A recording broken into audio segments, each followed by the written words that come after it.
Graça e paz, irmãos e irmãs, jovens, hoje só temos jovens aqui. Seu Antônio e eu somos os mais novinhos, né, seu Antônio? E os demais são os mais velhinhos. Muito bom revê-los, muito bom rever aí alguns que a gente não via já há algum tempo, né? Ainda não havíamos tido essa oportunidade de nos encontrar presencialmente.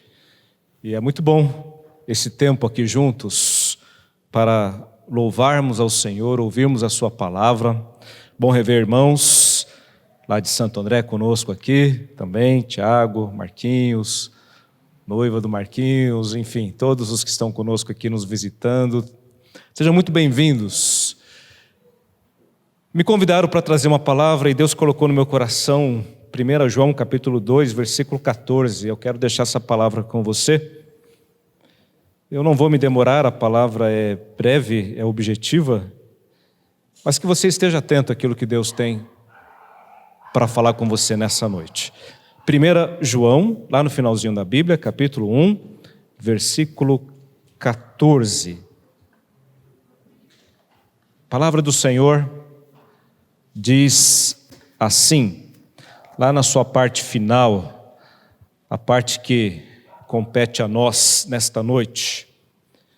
Jovens, eu vos escrevi, porque sois fortes, e a palavra de Deus permanece em vós, e tendes vencido o maligno. Vou repetir, jovens, eu vos escrevi, porque sois fortes, e a palavra de Deus permanece em vós, e tendes vencido o maligno. Vamos orar? Senhor Deus, nós te pedimos, fala conosco nesta noite. Que o teu Santo Espírito, Deus, possa estar presente em cada coração, aplicando, Deus, a tua santa palavra. Que essa palavra seja viva e eficaz nas nossas vidas nesta noite, Pai amado. Em nome de Jesus, nós precisamos ouvir a tua voz. Nós precisamos do teu alimento, Pai, e que ele possa ser servido nesta noite aos nossos corações. É o que nós te pedimos, em nome de Jesus. Amém.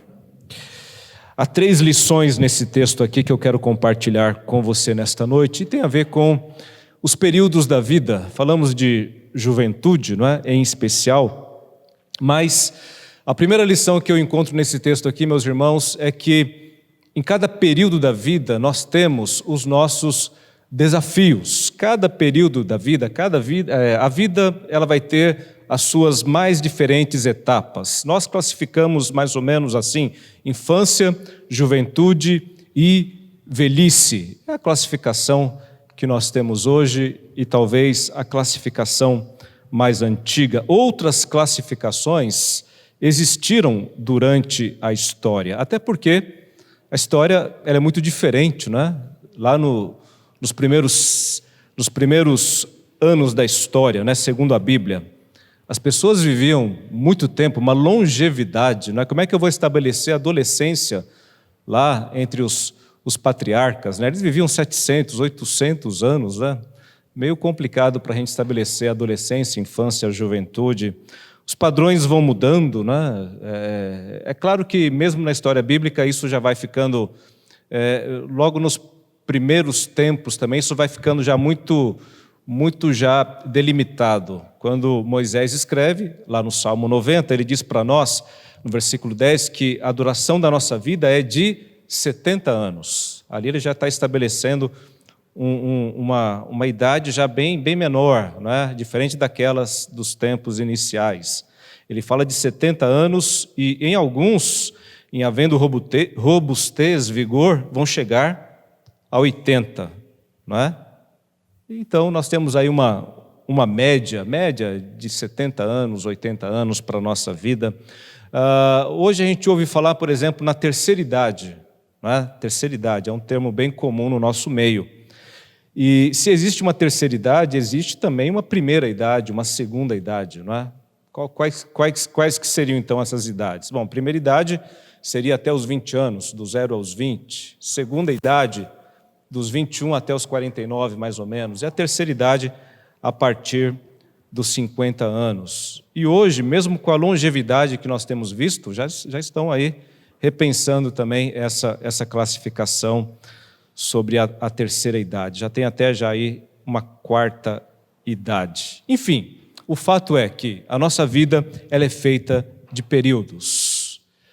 E a palavra de Deus, que é uma palavra viva, ela tem essa consciência, não é? Por quê? Se existem tempos diferentes, etapas diferentes, períodos diferentes na nossa vida, ao mesmo tempo, nós temos responsabilidades diferentes, desafios diferentes, particularidades em cada um desses períodos, em cada uma dessas etapas. É por isso que João, ele está escrevendo, e quando ele escreve aqui, ele fala aos jovens. Ele destaca na sua fala, nesse versículo aqui, os jovens.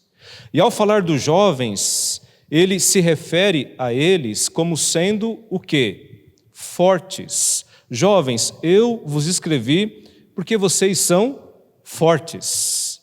Essa ideia de juventude e força é uma ideia antiga também. Você vai encontrar, por exemplo, o escritor aos Provérbios, Salomão, Provérbios 20, versículo 29, ele diz assim que o ornato dos jovens é a sua força, e a beleza dos velhos, dos anciãos, é as suas cãs. Cãs são cabelos brancos. Então, o jovem tem como o seu ornato a força, já os velhos têm os seus cabelos brancos. Um texto conhecido nosso também, de Salomão, lá no livro do Eclesiastes, capítulo 12, ele diz: lembra-te do teu Criador nos dias da tua mocidade. E aí ele vai dizer assim: antes que venham os maus dias. Não significa que depois da mocidade, ou na velhice, ou na vida adulta, os dias são maus. Mocidade é bom, depois é só tempo mau. Não, não é isso. Mas ele está falando ali do vigor, porque o tempo passa e a força passa. Se o jovem é forte, ele não vai ficar forte para sempre. E ali naquele texto, Salomão ele está falando sobre esse nascer, morrer. E ele compara então a vida como uma casa que vai ficando velha, vai se deteriorando, né? As portas vão caindo, a janela vai caindo, assim ele compara a vida do homem. Então, quando ele é jovem, a casa está inteira, bonitinha ali, mas quando vai envelhecendo, a casa vai envelhecendo, vai caindo aos pedaços. É mais ou menos isso que está lá no Eclesiastes capítulo 12. Mas ele destaca também a questão ali da juventude, como esse tempo, o tempo da força, o tempo do vigor. Então, meus queridos, assim é a nossa vida. E nós precisamos entender que cada tempo vai trazer os seus desafios. Enquanto jovens, nós estamos envolvidos com coisas que lá na frente já não nos farão assim tanta diferença. Assim como quando éramos crianças. A vida é assim. E a Bíblia, a palavra de Deus, ela nos traz essa realidade. Veja, eu poderia citar aqui Davi e Paulo, que estão bem distantes no tempo. E ambos escreveram coisas muito parecidas. Davi, por exemplo, lá no Salmo 25. O que ele escreveu no Salmo 25, do versículo 3 até o versículo 7? Ele diz assim: a ti, Senhor, elevo a minha alma, Deus meu, em ti confio. Não seja eu envergonhado, nem exultem sobre mim os meus inimigos. Com efeito, dos que em ti esperam, ninguém será envergonhado, envergonhados serão os que sem causa procedem traiçoeiramente. Faze-me, Senhor, conhecer os teus caminhos, ensina-me as tuas veredas, guia-me na tua verdade e ensina-me, pois tu és o Deus da minha salvação, em quem eu espero todo o dia. E ele pede ao Senhor: lembra-te, Senhor, das tuas misericórdias e das tuas bondades, que são desde a eternidade. Não te lembres dos meus pecados da mocidade, nem das minhas transgressões. Lembra-te de mim, segundo a tua misericórdia, por causa da tua bondade, ó Senhor. Então, Davi, a oração dele a Deus é, numa parte aqui, Senhor, não se lembre dos meus pecados da mocidade. O que são os pecados da mocidade? É exatamente isso. Cada tempo da nossa vida vai trazer os seus desafios. E a mocidade, a juventude, tem os seus desafios peculiares. É um tempo difícil. É um tempo que muitas vezes nós não queremos lembrar algumas coisas quando a gente está lá na frente. Por isso que Davi olha para trás e ele sabe que ele fez muita coisa errada. E ele pede para Deus, Deus, esquece. Não se lembra dos pecados da minha mocidade. Eu creio que não é diferente também nas nossas vidas. Nós que já vivemos um pouco mais, ou até mesmo vocês que ainda estão na mocidade, vocês com certeza não ficam contentes com tudo que vocês fazem, com todas as decisões, com todas as atitudes. Nós erramos, nós reconhecemos que falhamos. Paulo vai escrever a mesma coisa lá na frente, quando ele fala a Timóteo, foi até lido já o texto aqui, porque ele vai dizer assim, entretanto, o firme fundamento de Deus permanece tendo este selo, o Senhor conhece os que lhe pertencem. E mais, aparte-se da injustiça todo aquele que professa o nome do Senhor. Ora, numa grande casa não há somente utensílios de ouro e de prata, há também de madeira e de barro, alguns para honra, outros para desonra. Assim, pois, se alguém a si mesmo se purificar destes erros, será utensílio para honra, santificado e útil ao seu possuidor, estando preparado para toda boa obra. Aí ele vai dizer assim, falando a Timóteo, que era um jovem, foge, outro sim, das paixões da mocidade. Segue a justiça, a fé, o amor e a paz com os que de coração puro invocam o Senhor. Então veja, você não vai encontrar na Bíblia, foge das paixões da velhice, você não vai encontrar isso. Porque cada tempo traz os seus desafios, mas você encontra essa questão da juventude, da mocidade, relacionada a alguns pecados, relacionada a algumas paixões. Davi diz, não se lembra. Paulo diz, pedindo para Deus, não se lembra. Paulo diz a Timóteo, foge disso, corre. Há coisas que nós precisamos, de fato, correr delas, fugir delas. Vocês jovens estão envolvidos com uma série de decisões, escolhas que vão determinar o futuro de vocês. Muitas vezes isso pode não parecer tão sério, mas o fato é que todas as decisões trazem consequências na nossa vida. Por isso que Paulo diz, foge, Timóteo, tem coisa que não é bom, tem escolha que não é boa, tem amizade que não é boa. Então, fuja daquilo que traz consigo o pecado, o mal, das propostas que são sedutoras e trazem consigo aí o pecado. Não é fácil manter-se puro na juventude. Aliás, não é fácil manter-se puro em nenhum momento da vida, mas na juventude, esse é um tempo extremamente difícil. Você deve ter ouvido falar, ou se você gosta de ler e estudar, você já leu Santo Agostinho, e talvez tenha lido as Confissões de Agostinho. Ele que é do ano 400, um dos pais da igreja, Santo Agostinho.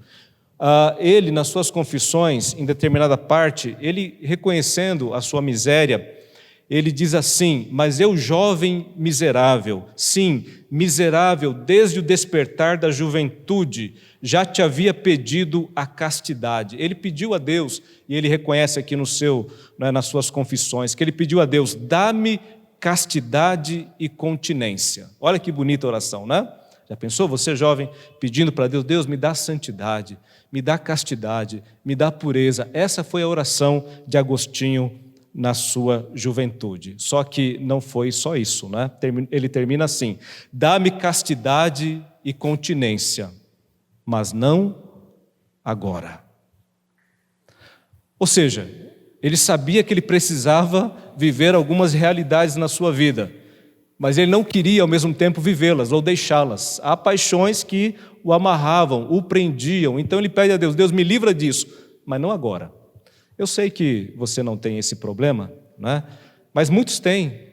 É aquela coisa, o pecado é gostoso, né? As coisas que a gente sabe que não são totalmente certas, necessariamente não são tão ruins também, não é, para a nossa carne.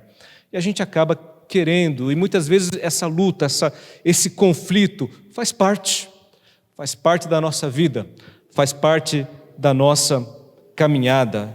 Então, a Bíblia reconhece isso, por isso que ela nos alerta: cuidado, fuja disso, mantenha-se puro, né? Mantenha-se na presença do Senhor, mantenha-se santo. Esse é o convite da palavra de Deus para você, jovem. Mas, em primeiro lugar, quando João escreve e diz jovens, ele está reconhecendo que existe sim essas diferentes etapas nas nossas vidas. Em segundo lugar, em cada período da vida, nós temos a garantia da vitória. Olha o que o texto diz: jovens, eu vos escrevi porque sois fortes. E no final ele diz assim: e tendes vencido o maligno. Em cada etapa da nossa vida, nós temos a garantia que seremos vitoriosos. Meus irmãos, o que João está dizendo é: vocês jovens, vocês estão vencendo o maligno. A luta aqui não é colocada num plano terreno. A questão aqui é espiritual. O nível da batalha, o nível da briga é um nível espiritual. João, na sua carta, ele vai deixar muito claro isso. É João que escreve, no capítulo 5, versículo 19, que o mundo, ele jaz no maligno. Nós estamos num sistema mundano. Então nós temos aqui, João ele vai falar sobre aqueles que são de Deus e aqueles que são do mundo. Aqueles que amam a Deus e aqueles que amam ao mundo. Ele faz essa divisão, ele faz essa separação. E ele coloca muito claramente que aqueles que amam a Deus, aqueles que servem a Deus, esses são vitoriosos. E aí, pode ser criança, jovem, velho, todos experimentam desta mesma verdade. A verdade de que nós vencemos. Em João capítulo 5, versículo 4, está escrito assim, nessa carta, 5:4, porque todo o que é nascido de Deus vence o mundo. E a vitória que vence o mundo é a nossa fé.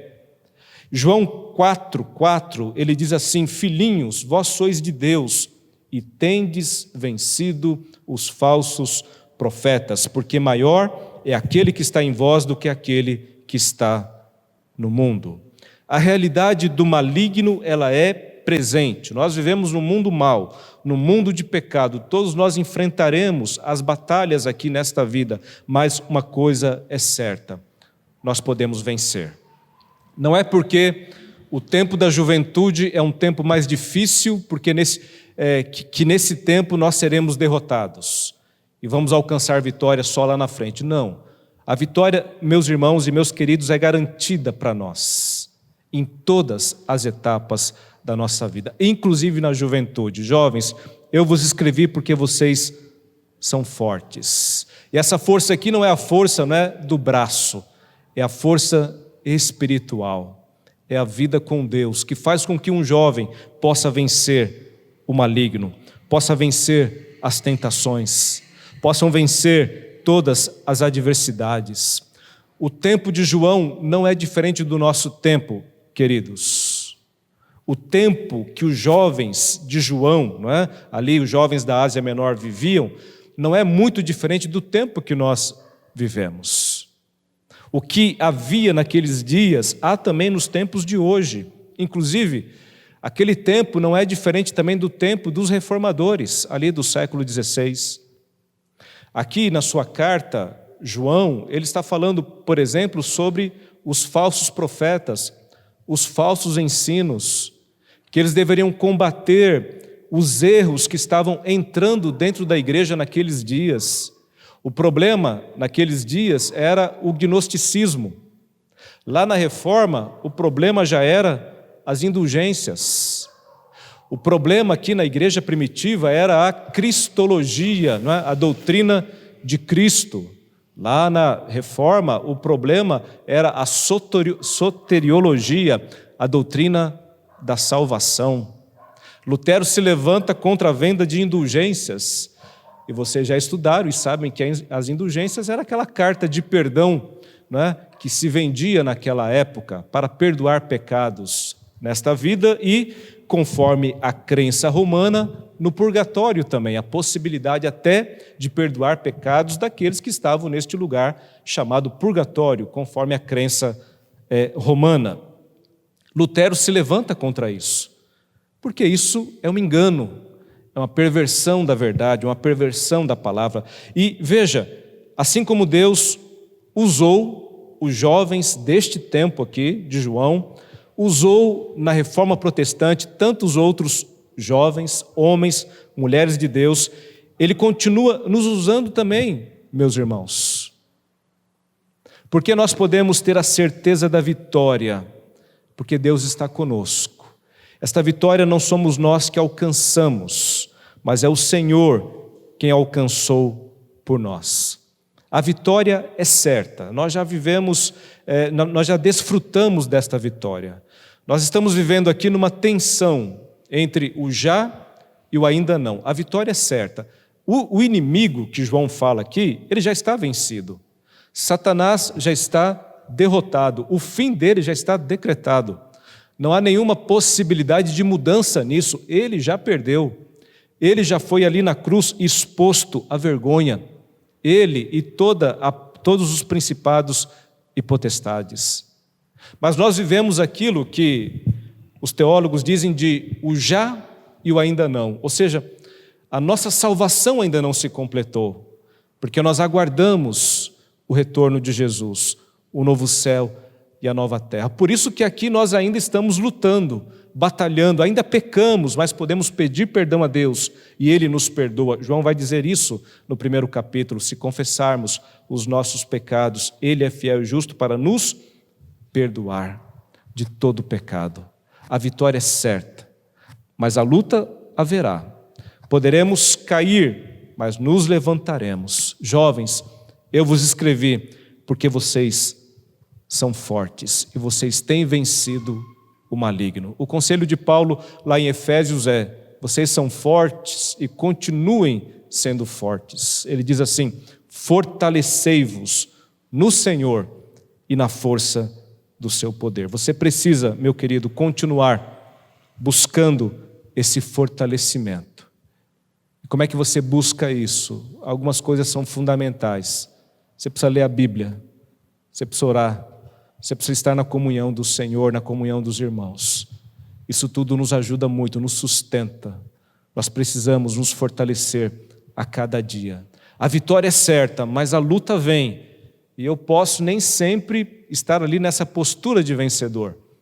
Por isso eu preciso me fortalecer a cada dia na presença do Senhor. E por último, meus queridos, nós temos aqui também uma terceira realidade. Então, primeiro, em cada período da vida, nós teremos os nossos desafios. Segundo, em cada período da vida também nós temos a garantia da vitória. E por último, em cada período da vida nós temos que permanecer no Senhor. O texto diz assim: jovens, eu vos escrevi porque sois fortes, e a palavra de Deus permanece em vós, e tendes vencido o maligno. Qual a importância da palavra de Deus permanecer em nós? Aliás, quem é a palavra de Deus? João, aqui no primeiro capítulo da epístola, ele diz assim, capítulo 1, versículo 1, o que era desde o princípio, o que temos ouvido, o que temos visto com os nossos próprios olhos, o que contemplamos e as nossas mãos apalparam com respeito ao Verbo da vida. João, ele define Jesus como sendo a palavra, o Verbo. É ele que escreveu o Evangelho. No princípio era o Verbo, e o Verbo estava com Deus, e o Verbo era Deus. João capítulo 1, versículo 1. E João capítulo 1, versículo 14. E o Verbo e a palavra se fez carne, se referindo a Cristo. Lá em Gênesis, quando Deus criou todas as coisas, o texto diz que tudo veio a existir pela palavra. Disse Deus, e houve céu, luz, estrelas, firmamento, mares, tudo Deus criou pela sua palavra. A palavra é o próprio Cristo. Paulo também ele diz isso, escrevendo aos Colossenses, capítulo 1, versículo 16 e 17, que nele, em Cristo, foram criadas todas as coisas, visíveis e invisíveis, tronos, soberanias, principados, potestades, tudo foi criado por meio dele e para ele, e ele é antes de todas as coisas, e tudo nele subsiste. Permanecer na palavra. Vocês são fortes, vocês têm vencido o maligno, vocês têm permanecido na palavra. A palavra é o próprio Senhor Jesus. A palavra não é um livro, a palavra não é a Bíblia como um livro, e deixa eu explicar isso, né? Para que não fique nenhuma dúvida. O livro as pessoas têm na mão. E quantas pessoas têm a Bíblia na sua casa, mas não têm a palavra no seu coração? A Bíblia pode não passar de um livro para muitas pessoas, até muitos que frequentam a igreja e se dizem religiosos. Permanecer significa ter relacionamento. E eu queria, finalizando a palavra desta noite, deixar com você essa pergunta: como está o seu relacionamento com Deus? É fato que a gente foi afetado grandemente aí por essa pandemia. É fato que tudo foi muito novo para nós. Tivemos que ir para a internet e para o culto online. Perdemos, o contato presencial. E como é que isso nos afetou? Como é que você se encontra depois de tudo isso? Como está o seu relacionamento com Deus? O segredo de tudo é exatamente esse: permanecer. Permanecer. Nós temos permanecido no Senhor. Nós somos igreja. E o que é ser igreja?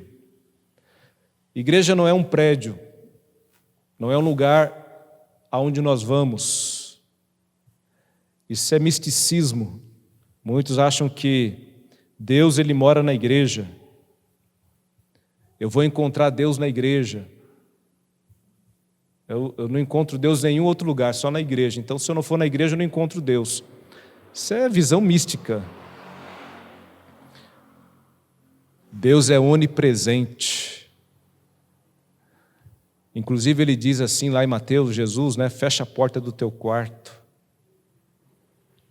e ora ao teu Pai que está em secreto. Muitos não encontram Deus na igreja porque não encontram Deus na sua casa durante a semana.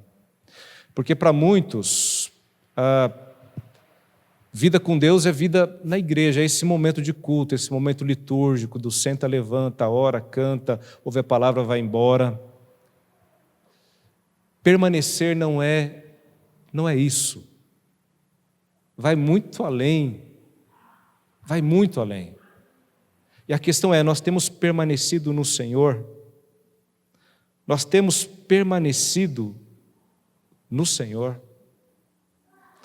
Nós temos, de fato, experimentado a presença de Deus na nossa vida, diariamente, continuamente. E o que é isso, sentir a presença de Deus, experimentar a presença de Deus? Não é um arrepio, sabe? Senti um arrepio. Ai, Deus está falando comigo, né? Ou senti um calor, ou uma força. As coisas assim que acontecem, que a gente fica imaginando, né? O quanto as pessoas realmente conhecem a Deus e têm uma experiência com Deus e têm permanecido no Senhor. Porque vivem muitas vezes de sensações, essas sensações, né, de arrepiar, de calor, enfim, coisas assim. Permanecer não é isso. É algo que vai muito além, muito além. Não que não tenha emoção, claro que tem emoção, é com emoção. Mas não é só uma emoção, uma coisa, não é, passageira.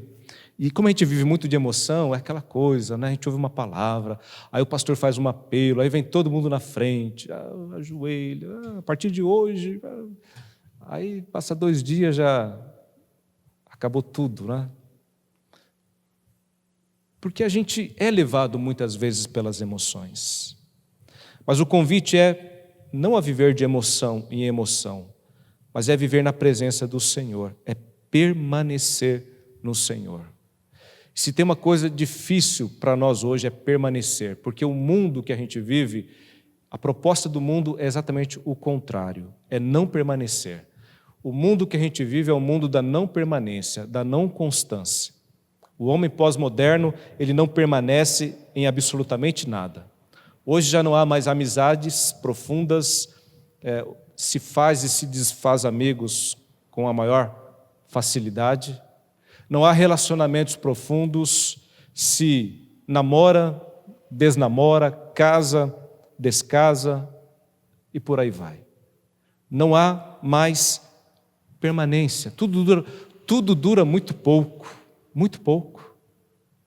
Todas as coisas, inclusive as materiais, duram pouco, pouco demais, até a igreja dura pouco.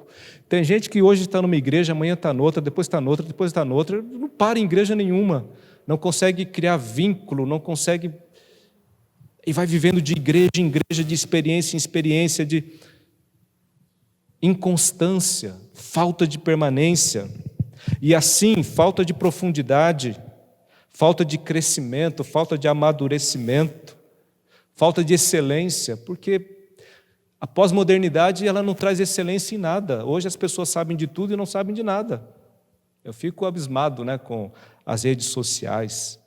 A pessoa lê um livro e pronto, já é a doutora naquele assunto, né? Discute com todo mundo e coloca lá umas frases lá no Facebook. Falta profundidade em todos os sentidos. Sentido profissional. Nós estamos fritos, né, daqui para frente, porque, olha, está difícil achar hoje profissional, competente, porque as pessoas não estão se aprofundando mais em absolutamente nada. É tudo muito raso, é tudo muito... E aqueles que são diferentes, com certeza vão fazer a diferença e vão se destacar nesse tempo que nós estamos vivendo. Aliás, sempre foi assim, não é? Mas nesse tempo eu creio que muito mais. Então fique atento a isso. Cuidado com a pós-modernidade, porque a pós-modernidade ela tem levado as pessoas não para frente, mas para trás. Não há sucesso nisso. Não há sucesso nisso. Não há sucesso em crescer só para cima. Nós precisamos crescer para cima, mas precisamos também crescer para baixo. Isso tem a ver com permanecer em Deus.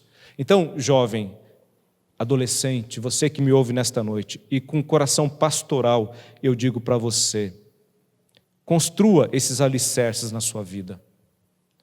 Cresça. E você tem grandes sonhos, grandes objetivos, isso é muito bom, isso é legal, em todos os sentidos, mas você só vai alcançar isso se você crescer para baixo, primeiro. Porque se você crescer só para cima, o que vai acontecer? É que você não tem raiz. Então, qualquer vento lá na frente, qualquer dificuldade, vai te derrubar. Vai colocar tudo a perder na sua vida. Agora, se você crescer para baixo, se você tiver raiz, alicerce, né, aí sim, o teu crescimento para cima, ele está sustentado. Aí pode vir vento, pode vir tempestade, você está firmado porque você tem raiz. E a raiz é a palavra de Deus, é o teu relacionamento com Deus, é a tua permanência em Deus. Seja honesto com você mesmo, cada um, né, precisa ser honesto consigo mesmo. Eu preciso melhorar. Você precisa melhorar? Eu preciso melhorar. Só tem um jeito de mudar, não é? Se eu quero mudar a colheita, eu preciso mudar a semente. Não tem outro jeito. Se você não mudar a semente, você não muda a colheita. Então, se você entende que você precisa melhorar, não é? Mudar, então pense o que você tem plantado, não é? Qual a semente que você tem plantado. Não haverá mudança, melhora, se você não mudar a semente. Então, é hora de mudar a semente, não é? Para ter outros frutos, outra colheita. Tenho dito que esse tempo que nós passamos de pandemia, Deus está nos dando uma nova oportunidade. É uma oportunidade para recomeçar. Eu estou fazendo isso na minha vida, não é? Em muitas coisas. Para mim, estou começando do zero. Esse tempo é um tempo para repensar, rever e... a partir de agora, vamos zerar tudo que ficou para trás e vamos tentar construir algo novo a partir de agora. E você pode fazer isso também. Olha como Deus é bondoso, né? E maravilhoso. Ele nos dá essa oportunidade. Você pode sempre recomeçar. E que esse tempo, hoje, né, o nosso primeiro encontro, depois de tudo isso, que seja, quem sabe para nós, aqui, igreja em Ribeirão Pires, esse momento, essa nova etapa, essa nova semente que nós começamos a plantar hoje, para ter uma nova colheita e uma diferente colheita também. Estamos mudando a semente para ter outras colheitas, para ter outros resultados. E contamos muito com vocês. Vocês são a força da igreja, né? A igreja vai ficando velhinha e os velhinhos, vai chegando a hora deles. E quem vai assumir são vocês. Quem vai estar à frente são vocês. E a igreja precisa disso, né? Hoje, já precisa hoje. Não são apenas o futuro, são o presente da igreja. Então, assumam isso, né? Assumam essa responsabilidade, assumam o papel de vocês na história. Não adianta só olhar para Lutero, Calvino e tantos outros lá atrás, muitos deles jovens, não é, que mudaram a história. A história precisa continuar sendo mudada, não é? Então, hoje somos nós, quem sabe você. Quem sabe não é você que Deus está chamando para esse tempo, para fazer uma grande transformação, uma grande mudança. Então, coloque a tua vida nas mãos de Deus. Estamos aqui para caminhar juntos e para ajudar naquilo que for necessário. E a nossa oração é para que vocês realmente sejam esses jovens, que se João ele escrevesse a carta hoje, ele pudesse olhar para a gente aqui, para nós que estamos aqui hoje, e falar as mesmas palavras. Jovens, eu vos escrevi porque sois fortes, porque a palavra de Deus permanece em vocês, e vocês têm vencido o maligno. Que Deus abençoe a vida de vocês. Amém?